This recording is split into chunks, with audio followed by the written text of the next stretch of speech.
What's up, guys? Here are my predictions for UFC Vegas 13 happening this Saturday. Thiago Santos versus Glover Teixeira with major title implications. And the card is not that bad. It's a short card, 11 fights on it. But in those 11 fights, there are multiple very interesting matchups. Even starting the entire card with Gustavo Lopez versus Anthony Burchak. I can't wait to see Max Griffin versus Ramiz Brahimaj. Alexander Romanov is a great heavyweight prospect. Giga Chikadze is a huge prospect in the featherweight division coming from Glory Kickboxing. But we are going to start with Claudia Gadelha versus Xiaonan. Two high-ranked contenders in the strawweight division. Both are on win streaks. Claudia is a former title challenger who has fought some of the best fighters in this division, such as Joanna twice, Nina Ansaroff, Jessica Andrade, Carolina in her prime. I mean, we're talking about a veteran of the most stacked division in the women's side of the UFC. But Xiaonan has been undefeated for 10 years. So far. She has not lost a fight in the UFC, and she's barely lost any rounds in the UFC so far. And they have common opponents, especially recently. They both have fought Carolina. Xiaonan did a lot of damage to Carolina in striking, but went to a decision. Claudia finished Carolina in the first round due to submission. And they both have fought Angela Hill very recently. It is actually Claudia's last fight that happened this year, while Xiaonan fought Angela Hill back on June 8th of 2019. But Angela Hill put a lot better of a fight against Claudia than she did against Xiaonan. And the reason why that fight for Claudia is so important to look at is because Angela Hill is probably the most resembling fighter to Xiaonan that Claudia has ever faced. Maybe something like Joanna Jędrzejczyk, Angela Hill, and Carolina. A mix of those three fighters can replicate a lot of what Xiaonan comes out there with.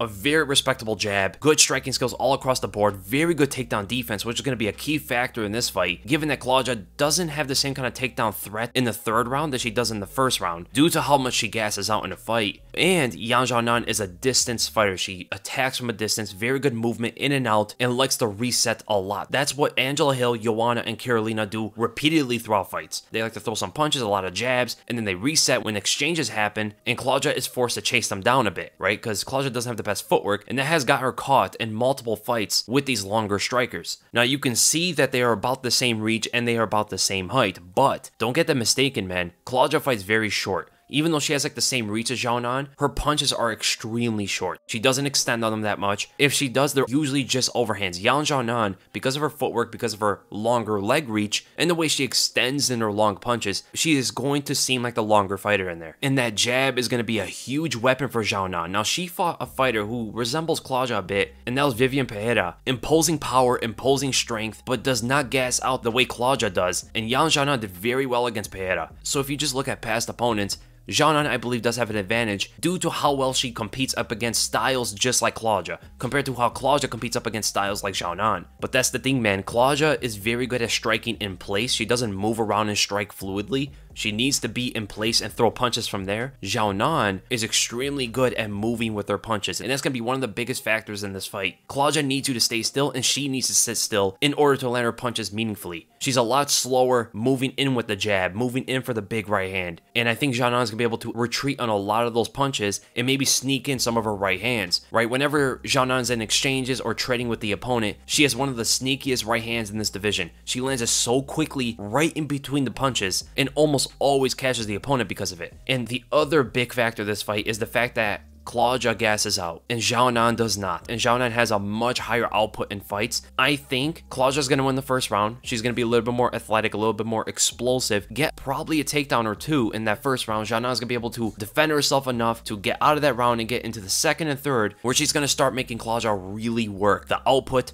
the pressure, the combinations, the in and out movements on Claudia's punches, making her miss and continuing the gassing out of Claudia Gadelha. I believe Xiaonan is going to win this fight due to a decision. And with this win, Xiaonan, I believe, is like 1 or 2 more fights away from a title shot. And then we go to my favorite fight on the card, and what I think might be either fight of the night or a performance of the night. Rahuni Barcelos versus Taha. This is going to be a super explosive fight between two powerhouses. They explode in everything they do. There is no feeling out process. There's barely any jabs thrown from these two. Every strike is to hurt the opponent, and they are pressuring focused fighters. They like to move forward on the opponent, put pressure on them, and like to control the fight through their striking. But what I will say is Barcelos I think is a little bit more technical. He throws winging punches, he throws overhands, huge left haymakers, big kicks, all that stuff, but what I will say is he throws more variety of strikes than Taha does. Taha is very big on right straight or right overhand to a left hook combination. That is his main combo in every single fight. He'll throw some big right body kicks, big right leg kicks, but usually he's just punching down with the right hand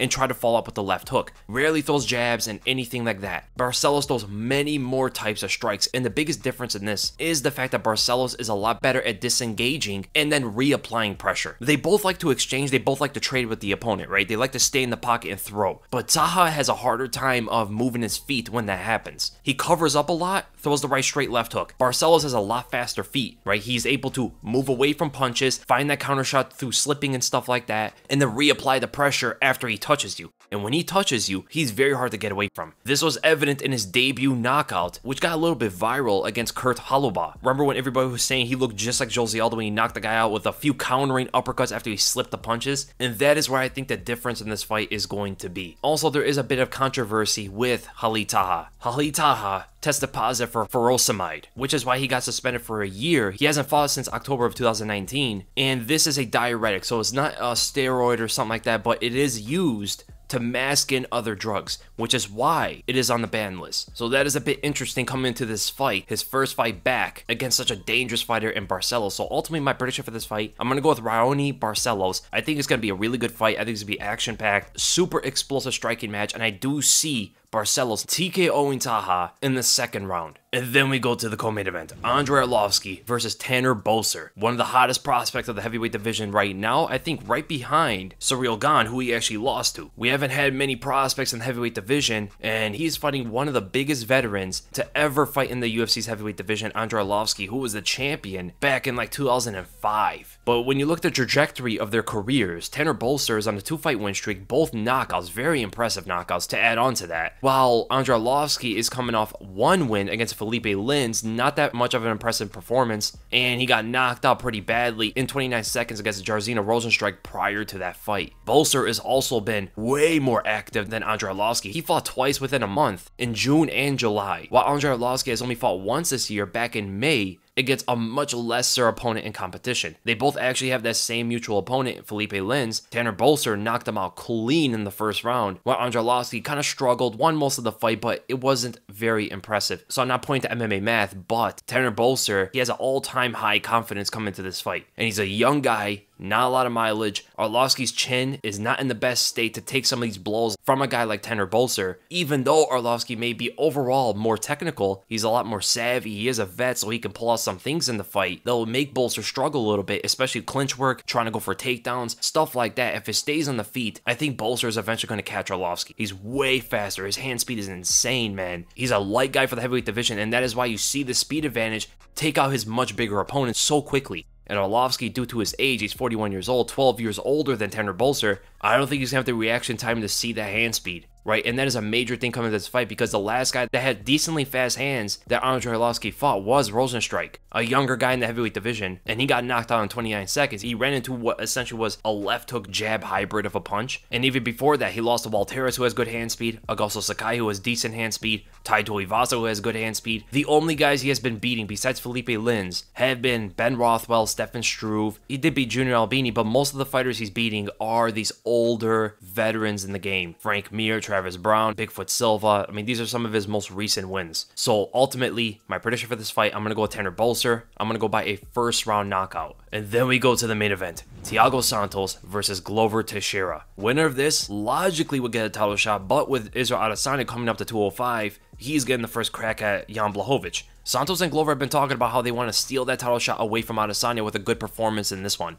But man, that's going to be tough, especially with the different kind of styles that these two have. So it is entirely possible Glover gets Santos to the ground due to his strength advantage. He has clear-cut, all-around grappling advantage, and he has very respectable wrestling to go with that. Gets him down, dominates him, and chokes him out with an arm triangle choke. Thiago Santos, on the other hand, is way more dangerous on the feet. This may be one of the biggest gaps of speed we have ever seen in a fight. Thiago Santos is way faster than Glover in everything he does. From movement to punches to kicks to reactions to defending punches and stuff like that. He's so much faster than Glover. It is going to look shocking. Because Glover, I will say, is slower than the average fighter at 205. Thiago Santos is probably the absolute fastest guy in this division. And that is also due for the fact that he is a lighter 205 pounder. Glover Teixeira is probably going to weigh more in this fight. He walks around at 230 pounds.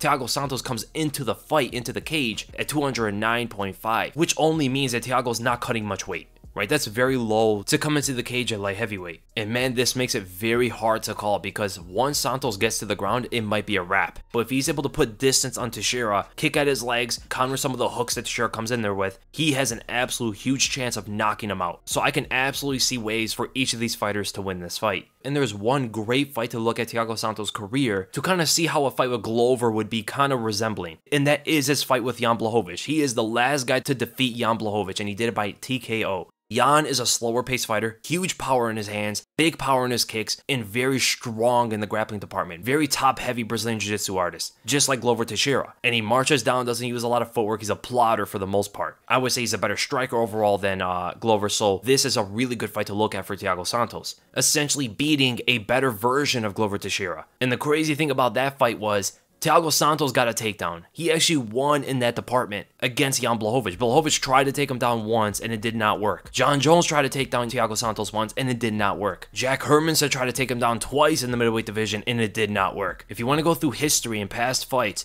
you would probably have to say Thiago Santos is going to win this fight. He's a much better striker all around the board. He's way better with his movement. He's so much faster. He can match the power. Hasn't been knocked out or hurt as many times as Glover Teixeira has, even though they both have a lot of fights in their record. He's younger as well and can escape the takedowns. Due to all of that, and look into how he was able to counter Jan Blachowicz, being very patient, moving back on the punches, and looking for the big hook counter shot on the aggressive, slower, powerful boxing of Jan Blachowicz, who tried to blitz his way down, which is something Glover has to try to do to close that distance. I think Santos is going to be able to counter Glover Teixeira coming in and TKO him through that, and potentially, hopefully, get his title shot for his sake, of course. So my prediction for this fight, I'm going to have to go with Thiago Santos. I'm going to go by a third round TKO, countering Glover Teixeira coming in. Or I could even see him putting a big pace on Glover, using his speed advantage to great extent, moving in and out rapidly with huge shots over the top, to the body, to the legs, all that stuff. Glover has a huge weakness to uppercuts due to the way he moves his head low and just overwhelming Glover as Glover tries to just cover up and look for the big hook or uppercut or even for a takedown. Glover's not the best at masking his takedowns either, so I'm going to have to go Thiago Santos in this one.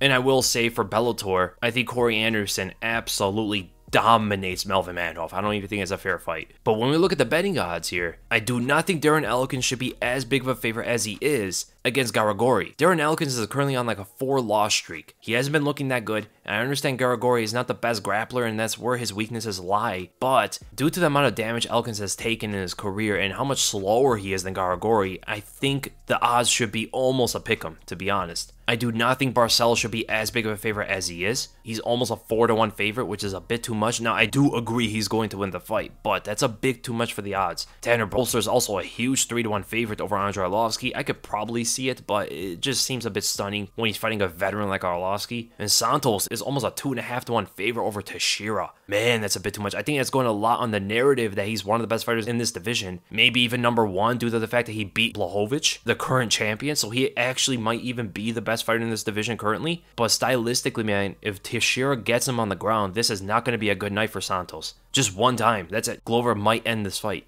So those are my predictions, guys. I hope you guys enjoyed the video. If you did, make sure to thumbs up. If you enjoyed my content, make sure to subscribe, and I'll see you guys in the next video.